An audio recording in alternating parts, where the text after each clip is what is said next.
सुप्रभात बच्चों। आज की कक्षा में हम पढ़ेंगे संघर्ष के कारण में तुरुक मिजाज हो गया। पाठ के बहुविकल्पी और लघु प्रश्नोत्तर, साथ ही हम भाषा से प्रश्नों का भी अध्ययन करेंगे। तो बहुविकल्पी प्रश्नों में पहला प्रश्न है, संघर्ष के कारण में तुरुक मिजाज हो गया। अब यह जो पाठ आपकी पाठ्य पुस्तक में दिया गया है वो हिंदी साहित्य की किस विधा पे है? तो इसका सही उत्तर होगा साक्षात्कार, क्योंकि संघर्ष के कारण मैं तुरुक मिजाज हो गया इस पाठ में धनराज पिल्ले जी का साक्षात्कार लिया गया है। यह साक्षात्कार विधा पर लिखा गया है। अगला प्रश्न है, धनराज का बचपन कहाँ बीता? तो पाठ के आधार पर जो धनराज पिल्ले जी हैं उनका बचपन खिड़की नामक गांव में बीता, जो कि महाराष्ट्र राज्य में है। प्रश्न नंबर ग देखिए, धनराज ने किस उम्र में जूनियर राष्ट्रीय हॉकी खेली? अब जो धनराज पिल्ले जी हैं उन्होंने 16 साल की उम्र में जूनियर राष्ट्रीय हॉकी खेली, क्योंकि उसके लिए उनको चुना गया था। अगला प्रश्न है, बैचलर ऑफ हॉकी कहने का अभिप्राय क्या है?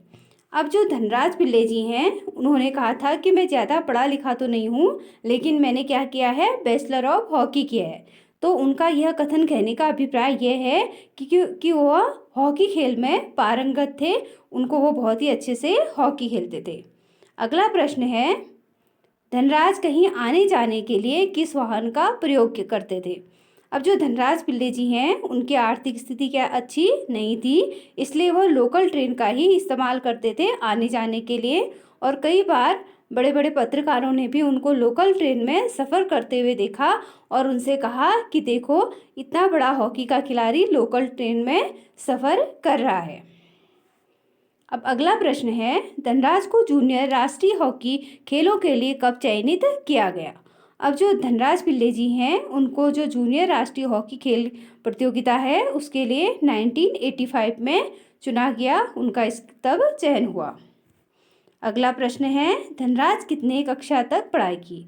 अब जो धनराज पिल्ले जी हैं उन्होंने केवल 10वीं कक्षा तक ही पढ़ाई की थी, उसके बाद वह हॉकी खेलने में मसरूफ़ हो गए थे। अगला प्रश्न है, महाराष्ट्र सरकार ने धनराज को कैसे सम्मानित किया? अब जो धनराज पिल्ले जी हैं उनकी आर्थिक स्थिति ठीक नहीं थी, उनके पास घर खरीदने के लिए भी पैसे नहीं थे। अब जो महाराष्ट्र सरकार है उन्होंने धनराज पिल्ले जी के खेल से खुश होकर उनको पुरस्कार स्वरूप एक फ्लैट भेंट के रूप में दिया। अब लघु प्रश्नों को देखिए, धनराज पिल्ले किस खेल से संबंधित थे? अब जो धनराज पिल्ले जी हैं वो हॉकी खेल से संबंधित थे, जो कि हमारे देश का राष्ट्रीय खेल है। अब धनराज पिल्ले जी ने अपनी जूनियर राष्ट्रीय हॉकी कब खेली? उस समय उनका शरीर कैसा था? अब पाठ के आधार पर जो धनराज पिल्ले जी हैं उन्होंने अपनी जो जूनियर राष्ट्रीय हॉकी थी वो 1985 में मणिपुर में खेली थी। अब उस समय क्या थे, वो बहुत ही छोटे थे, 15-16 साल के, इसलिए उनका शरीर क्या था, बहुत ही दुबला पतला था और उनका चेहरा बिल्कुल बच्चों जैसा था, क्योंकि वो उस समय किशोर थे। अब धनराज ने कृत्रिम घास पर सबसे पहले हॉकी कब खेली?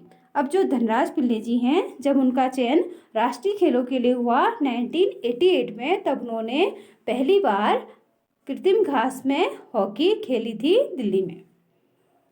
अब प्रश्न नंबर घ है, धनराज की पहली कार कौन सी थी? अब जो धनराज पिल्ले जी हैं उनकी जो पहली कार थी वह क्या थी, सेकेंड हैंड कार थी, जो कि महिंद्रा अल्मांडा कंपनी की थी।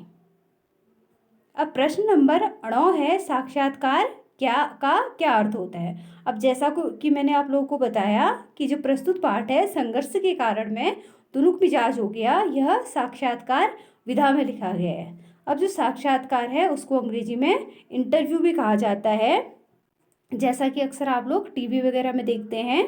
तो जो साक्षात्कार है उसका अर्थ होता है कि जब दो लोग आमने सामने बैठकर बातचीत करते हैं तो उसको सामान्य अर्थ में हम साक्षात्कार कहेंगे। अब भाषा की बात प्रश्नों को देखिए।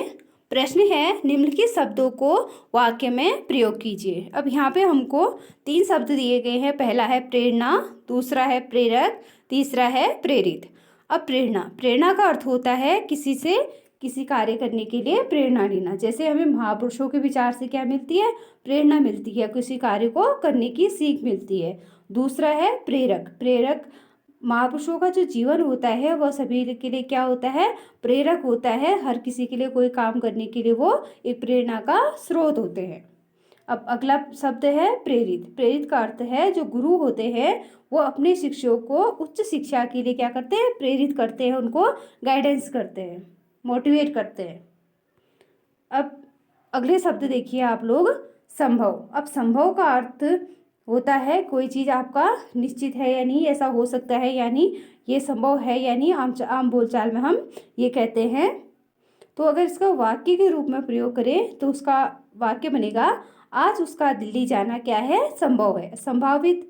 अब जिस किसी चीज़ की आप संभावना कर रहे हो तो उसको आप क्या कहोगे, ये बात क्या है, संभावित है। जैसे अपनी संभावित कश्मीर यात्रा के लिए मुझे तैयारियां तो करनी होगी, जो आने के समय पे संभावित है लेकिन वो निश्चित नहीं है। अब संभवतः शब्द अगर आप वाक्य के रूप में प्रयोग करेंगे तो संभवतः पिताजी आज दिल्ली आए, मतलब ऐसा हो सकता है बोलते हैं जिसको हम, उसको हम हो सकता है शब्द को हम संभवतः भी कह सकते हैं। अब अगले शब्द हैं हमारे उत्साह, उत्साहित और उत्साहवर्धक।